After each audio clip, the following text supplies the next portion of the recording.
Friends, welcome to close to target. दोस्तों, geography की इस सीरीज में आज हम लोग पढ़ने जा रहे हैं इंडियन ज्योग्राफी के अंतर्गत अक्षांश और देशांतर रेखाएं। हालांकि ये वर्ल्ड ज्योग्राफी का चैप्टर है, फिर भी ये पढ़ना थोड़ा जरूरी है, इसलिए इसको और इंडियन ज्योग्राफी में ही क्लियर कर ले रहे हैं हम लोग। पिछले वीडियो में हम लोगों ने देखा था भारत की स्थिति और विस्तार के बारे में। उसमें हम लोगों ने देखा था सामान्य जानकारियां भारत के बारे में। उसके बाद हम लोगों ने पढ़ा था भारत और कर्क रेखा। पिछले वीडियो में हम लोगों ने देखा था कि कर्क रेखा 8 राज्यों से होकर गुजरती है, जिसमें हम लोगों ने ट्रिक के माध्यम से देखा था कि गुरम सतीश झा को पत्र मिला। कर्क रेखा जो है भारत के 8 राज्यों से होकर गुजरती है, गुजरात, राजस्थान, मध्य प्रदेश, छत्तीसगढ़, उसके बाद झारखंड, पश्चिम बंगाल, त्रिपुरा और मिजोरम। और एक और टॉपिक हम लोगों ने देखा था भारत और मानक समय। भारतीय मानक समय रेखा जो है भारत के 5 राज्यों से होकर गुजरती है, जिसमें हम लोगों ने देखा था उत्तर प्रदेश, मध्य प्रदेश, छत्तीसगढ़, उड़ीसा और आंध्र प्रदेश। ठीक है, आज हम लोग भारत की अक्षांश और देशांतर रेखाओं के बारे में पढ़ेंगे। तो आइए शुरू करते हैं। देखिए, सबसे पहले तो अक्षांश और देशांतर रेखाएं है क्या। तो देखिए, सिंपल भाषा में आप लोग याद रखिए कि अक्षांश और देशांतर रेखाएं जो है काल्पनिक रेखाएं हैं। ठीक है, और ग्लोब पे देखें तो प्रत्येक 1 डिग्री पे खींचा गया है। ठीक है, और जो हॉरिजॉन्टल रेखाएं हैं उसे हम अक्षांश रेखा के नाम से जानते हैं, और जो वर्टिकल रेखाएं हैं जो वर्टिकली खींचा हुआ है ग्लोब पर, उसे हम लोग देशांतर रेखा के नाम से जानते हैं। ठीक है, तो आइए शुरू करते हैं। देखिए, ये 0 डिग्री अक्षांश है। ठीक है, इसको हम लोग क्या बोलते हैं, भूमध्य रेखा। ठीक है, इसको हम लोग बोलते हैं भूमध्य रेखा। और कुछ अक्षांश रेखाएं हैं जिसको अलग अलग नाम से जाना जाता है। तो देखिए, 23.5 डिग्री ये भूमध्य रेखा है, इसे 23.5 डिग्री उत्तरी अक्षांश को हम लोग कर्क रेखा के नाम से जानते हैं। ठीक है, उसके बाद देखिए 66.5 डिग्री उत्तरी अक्षांश को हम लोग अंटार्कटिक रेखा के नाम से जानते हैं। ठीक है, इसी तरह 23.5 डिग्री दक्षिणी अक्षांश को हम लोग मकर रेखा के नाम से जानते हैं, और 66.5 डिग्री दक्षिणी अक्षांश को हम लोग आर्कटिक रेखा के नाम से जानते हैं। ठीक है, आर्कटिक रेखा के नाम से जानते हैं। सबसे पहले देख लीजिए, ये अक्षांश रेखाएं हैं, एक ग्लोब पर प्रत्येक 1 डिग्री पे खींचा गया है। ठीक है, और देखिए 2 अक्षांश रेखाओं के बीच की दूरी जो है, 2 अक्षांश रेखाओं के बीच की दूरी 111 किलोमीटर है। ठीक है, 111 किलोमीटर है। और अक्षांश रेखाओं की कुल संख्या का बात कर ले तो 90 + 90 + 1 यानी 181, यानी कुल अक्षांश रेखाओं की संख्या हो जाती है 181। तो एक क्वेश्चन पूछा जा सकता है कि अक्षांश रेखाओं की कुल संख्या कितनी है, तो 181 है।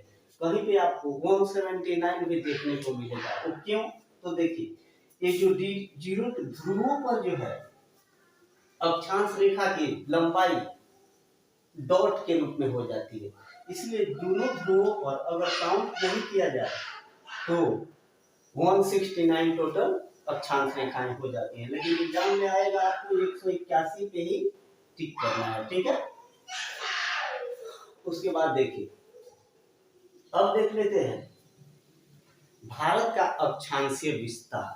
तो भारत का अक्षांशीय विस्तार जो है वो 8.4 से 37 उत्तरी है। क्योंकि भारत जो है उत्तरी गोलार्ध में स्थित है, इसलिए अक्षांश रेखाएं जो है 8 से 37 उत्तरी है। ठीक है, यहाँ पे देखिए जैसे कि हर प्रत्येक 1 डिग्री पे ये अक्षांश रेखाएं खींची गई है। प्रत्येक 1 डिग्री पे ये अक्षांश रेखाएं खींची गई है। ठीक है, तो ये कंफर्म हो गया। भारत का अक्षांशीय विस्तार कितना है? 8 से 37। और देखिए अक्षांश रेखाएं और देशांतर रेखाएं का मतलब काम क्या है, ये क्यों खींचा जाता है ग्लोब पर? तो देखिए इससे जो है किसी भी स्थान की स्थिति के बारे में पता लगाया जाता है, या बहुत सारी जो है मौसम संबंधी घटनाओं के बारे में इससे पता चलता है। ठीक है, तो 8 से 37 हो गया। कुल देखे तो 29 अक्षांश रेखाएं भारत में खींची गई है। ठीक है, उसके बाद आइए देख लेते हैं देशांतर रेखा के बारे में। तो देखिए एक 0 डिग्री देशांतर को जो है प्रधान यामियोत्तर रेखा बोला जाता है। ठीक है, ठीक है, जैसे 0 डिग्री से पश्चिम में इसको पश्चिमी देशांतर बोला जाता है, और पूर्व में पूर्वी देशांतर बोला जाता है। तो चूंकि भारत जो है यहाँ पे स्थित है, ठीक है, पूर्व में स्थित है भारत, इसीलिए जो है भारत जो है पूर्वी देशांतर में आता है। ठीक है, अब देखिए देशांतर रेखाएं भी प्रत्येक जो है 1 डिग्री पे खींची गई है। तो देशांतर रेखाओं की संख्या कितनी हो जाएगी? 180 अपना पश्चिमी देशांतर और 180 पूर्वी देशांतर, यानी कि देशांतर रेखाओं की कुल संख्या कितनी हो जाएगी? 360। अब देखिए क्योंकि हम पृथ्वी अपने अक्ष पे 24 घंटे में एक चक्कर पूरा कर लेती है, तो देखिए 360 डिग्री घूम जाती है 24 घंटे में। ठीक है, 24 घंटा में 360 डिग्री घूम जाती है। 24 घंटा में मिनट कितना होगा? 1440 मिनट होगा। ठीक है, उसके बाद 360 डिग्री बराबर 1440 मिनट, यानी कि 1 डिग्री बराबर कितना हो जाएगा? 1440 बटा 360, यानी कि टोटल 1 डिग्री में जो है 4 मिनट हो जाएगा। ठीक है, 1 डिग्री में कितना मिनट होता है? 4 मिनट होता है। इसीलिए 15 डिग्री में कितना हो जाएगा? 15 चौका 60, 15 गुणे 4 बराबर 60 मिनट, यानी कि 1 घंटा हो जाएगा। ठीक है, तो 1 डिग्री में कितना मिनट हो गया? 4 मिनट हो गया। ठीक है, अब देखिए देशांतर रेखाओं की ध्यान से देखा जाए तो सबसे अधिकतम दूरी कहाँ पे होगी? अक्षांश देशांतर रेखाओं की सबसे अधिकतम दूरी जो है वो भूमध्य रेखा पे होगी। देखिए ये दूरी, और जैसे ही भूमध्य रेखा से उत्तरी ध्रुव की ओर बढ़ते जाएंगे अक्षांश रेखाओं देशांतर रेखाओं की लंबाई कम होती जाएगी। तो देशांतर रेखाओं की लंबाई सबसे ज्यादा कहाँ पे होती है? सबसे ज्यादा होती है भूमध्य रेखा पर। यह लगभग 111.3 किलोमीटर होती है। देशांतर रेखाओं की लंबाई जो है भूमध्य रेखा पर 111.3 किलोमीटर होती है। ठीक है, अब आइए बात कर लेते हैं कि भारत का जो है देशांतरीय विस्तार क्या है। तो देखिए भारत का देशांतरीय विस्तार जो है 68,700 से 97,25 पूर्वी है। देखिए उत्तरी और पूर्वी में कंफ्यूजन होता है। भारत उत्तरी गोलार्ध का देश है। ठीक है, उसके बाद देखिए ये अपना 0 डिग्री से पूर्व की ओर पूर्वी देशांतर कहलाता है। ठीक है, और 0 डिग्री से पश्चिम की ओर पश्चिमी देशांतर कहलाता है। तो चूंकि भारत यहाँ पे स्थित है इसलिए यह पूर्वी देशांतर है। सेम देखिए, लगभग अक्षांश रेखाओं की बात करें तो ये भी लगभग भारत में 29 के आसपास है। लगभग 29 अक्षांश रेखाएं भारत में आती है। ठीक है, अक्षांश रेखाएं जो है ऐसे ऐसे करके 29 खींची गई है। ठीक है, और ये जो है इसको हम लोगों ने 0 डिग्री माना हुआ है। ठीक है, 82.5 डिग्री को जो है 82.5 डिग्री को जो है हम लोग भारत का मानक समय रेखा माना हुआ है। ठीक है, ऐसे ऐसे अक्षांश रेखाएं 30 खींची गई है भारत पे भी। ठीक है, तो हम लोगों ने क्या देखा है कि भारत का अक्षांशीय विस्तार क्या है 8.4 से 37.6 उत्तरी, और देशांतरीय विस्तार क्या है 68.60 से 97.25 पूर्वी। ठीक है, तो यही सब पॉइंट मैंने पेन डाउन किया हुआ है। एक वीडियो को थोड़ा शॉर्ट में करने का प्रयास हमने किया है। देखिए, डिफिनेशन देख रहे अक्षांश रेखाओं की, तो पृथ्वी के केंद्र से मापी गई कोणीय दूरी को अक्षांश रेखाएं कहा जाता है। ठीक है, यह काल्पनिक रेखा है और भूमध्य रेखा जो ये अपना भूमध्य रेखा है इसके समानांतर खींचा गया है। ठीक है, समानांतर खींचा गया है प्रत्येक 1 डिग्री के।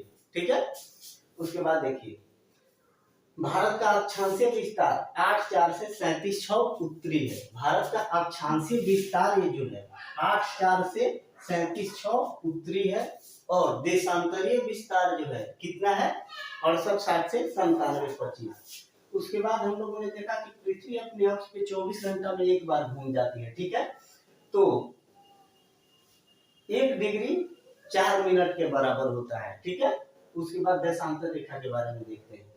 तो उत्तरी ध्रुव और दक्षिण ध्रुव को मिलाने वाली रेखा को हम लोग क्या कहते हैं देशांतर रेखा कहते हैं। ये उत्तरी ध्रुव हो गया और ये दक्षिणी ध्रुव। उत्तरी और दक्षिणी को मिलाने वाली रेखा को क्या कहते हैं देशांतर रेखा कहते हैं।